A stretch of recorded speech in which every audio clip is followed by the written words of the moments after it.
राकेश जब ऑफिस से आया तो राकेश के बड़े भाई, जो कि इस दुनिया में नहीं थे, कि बेटी पीहू के मुंह से पापा पापा शब्द सुनकर पैर ठिठक गए।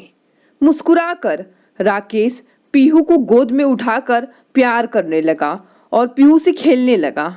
पीहू 1 वर्ष की चुलबुली लड़की, बोलना अभी आरंभ ही किया है, 2-4 शब्द ही बोलती है। आज पहली बार पापा बोला है। हॉल में पीहू की माँ ममता यादों में खो गई। पीहू के पापा बोलने और राकेश को पापा समझने पर वह क्या प्रतिक्रिया दे, क्या सोचे और क्या करे, कुछ नहीं सूझ रहा था। उसकी आंखें छलक गई। दुपट्टे से आंखों को ढककर अंदर कमरे में चली गई और फफक कर रोने लगी। ममता बिस्तर पर धम से गिर गई। मालूम नहीं कब तक तकिए भिगोती रही। रात हो चुकी थी। अंधेरे को दूर करने की कोई दिलचस्पी नहीं थी ममता में। पीहू के पापा शब्द उसके दिमाग में गूंजते रहे। पीहू 1 घंटे तक चाचा के साथ खेलती रही। फिर उसे भूख लगी और चाचा की गोद से नीचे उतर भागी। पीहू की दादी पीहू के पीछे ममता की कमरे में गई, बत्ती जलाई। बत्ती जलते ममता चौंक गई। फटाफट बिस्तर से उठी और पीहू को गोद में लिया। मैं पीहू के लिए खिचड़ी बनाती हूँ, इसका खाने का समय हो गया है।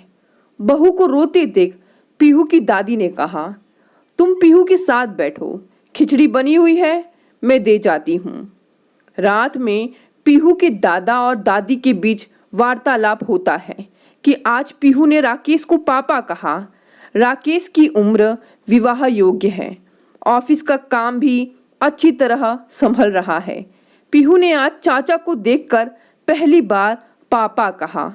पीहू ही चाचा को पापा समझती है, उसी के साथ खुश रहती है। अगर राकेश की शादी ममता के साथ हो जाए, सबके हित में रहेगा। पीहू के दादा ने कुछ सोच कर कहा, बात तो उचित है कि घर की बात घर में रहे, इज्जत बाहर ना जाए, परंतु क्या ममता और राकेश इस पर राजी होंगे? उन दोनों की रजामंदी तो चाहिए। उनको मनाना पड़ेगा। घर की सुख शांति और इज्जत के लिए बात करनी पड़ेगी। हो सकता है कि पहले ना नुकुर करेंगे, बाद में सब मान जाते हैं। कुदरत और समाज भी इजाजत देता है। भाई की मृत्यु के बाद छोटा भाई भाभी के साथ विवाह करता है, उनको मनाना पड़ेगा। बड़े बूढ़ों के साथ उनको बिठाना पड़ेगा। समाज की ऊंच नीच बतानी पड़ेगी। वो बच्चे हैं, उनको हर कीमत पर इस फैसले के लिए रजामंद होना ही पड़ेगा। दादी ने तो अपना फैसला दादा को सुना दिया। भाग्यवान, तेरी बात ठीक है। यह हमारे पुराने वाला समय नहीं कि जब बच्चे चुपचाप अपने अभिभावकों की बात मानते थे। विवाह के लिए बड़े बूढ़े ही लड़का लड़की देखते थे। लड़का लड़की एक दूसरे को विवाह के समय ही देखते थे। आज वो बात नहीं है। यदि राकेश की पसंद कोई और है, क्या उस पर अपना फैसला थोपना उचित होगा?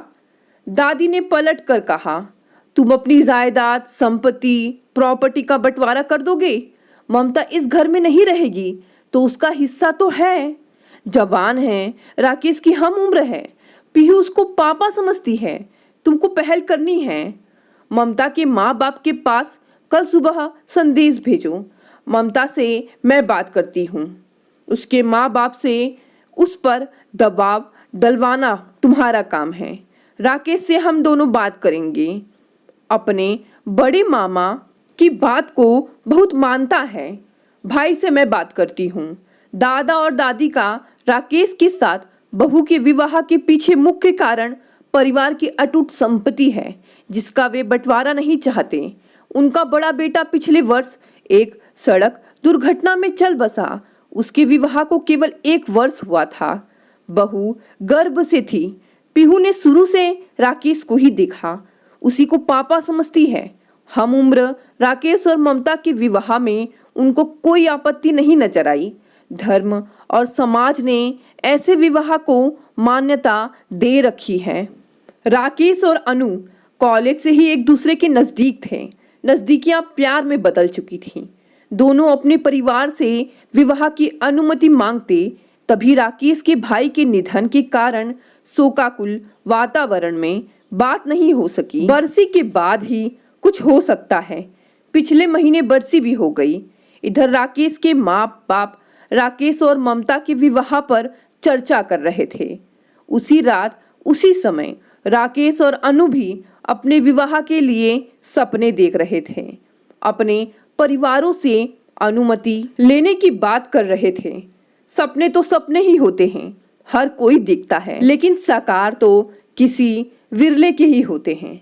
हाथ की लकीरें कुछ जुदा होती है, सपनों से मिलाप नहीं होता। नदी के दो किनारे होते हैं, सपने और हकीकत जो साथ साथ चलते हैं पूरी उम्र, परंतु एक नहीं होते।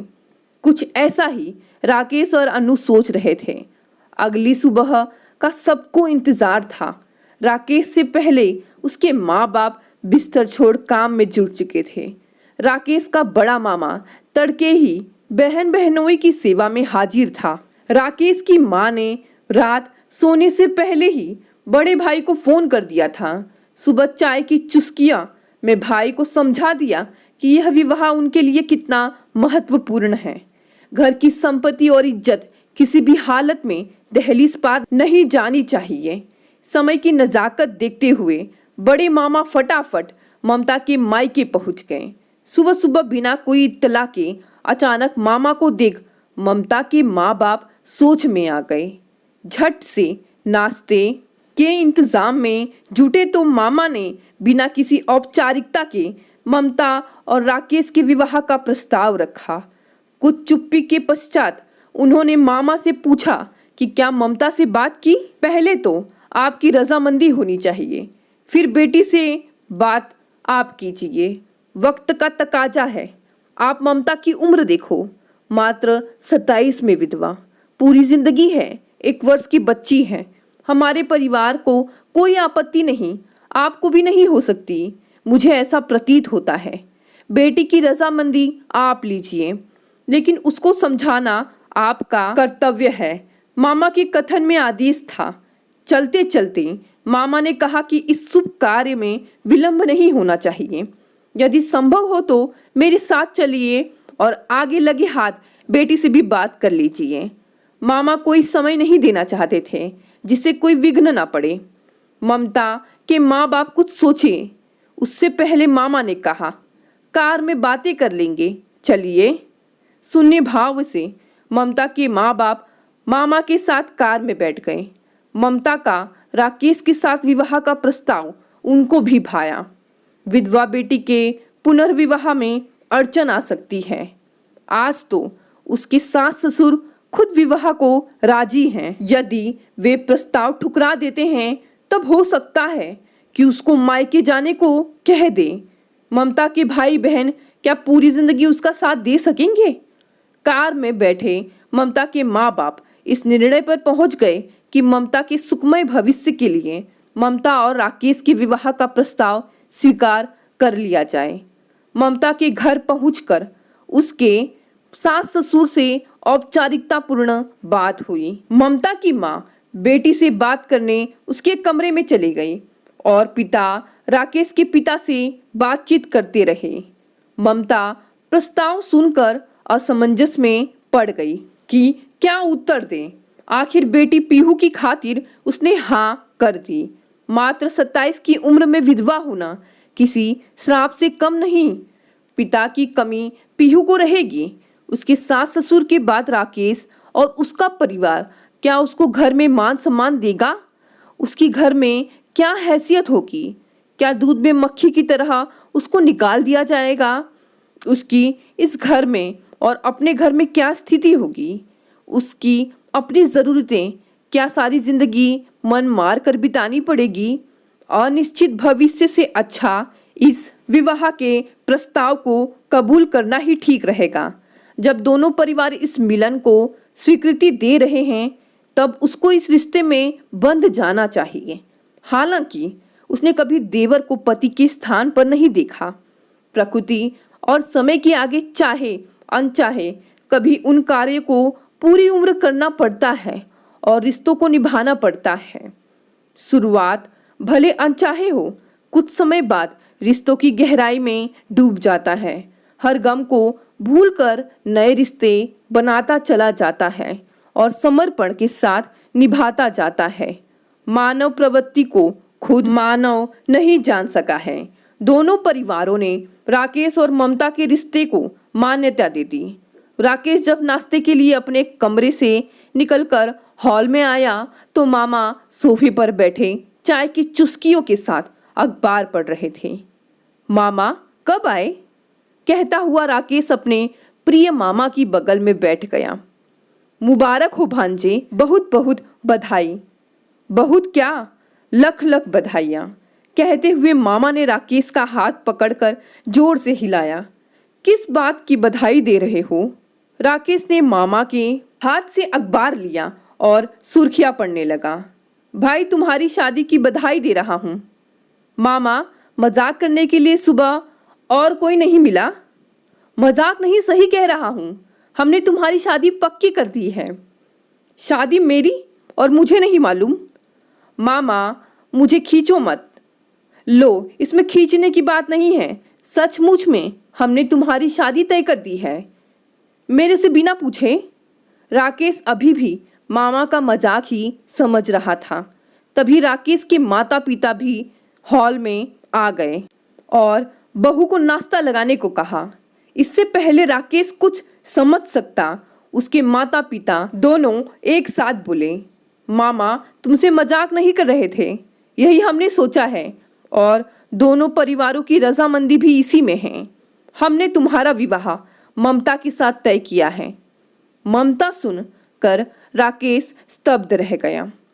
पर माँ, वो तो मेरी भाभी हैं और आपने मेरे से पूछा भी नहीं, राकेश ने विरोध जताते हुए कहा। दोस्तों, राकेश का क्या फैसला रहेगा और राकेश के फैसले से घर के रिश्तों में क्या फर्क पड़ेगा, जानेंगे अगले भाग में। अगला भाग देखने के लिए चैनल को सब्सक्राइब कर लें।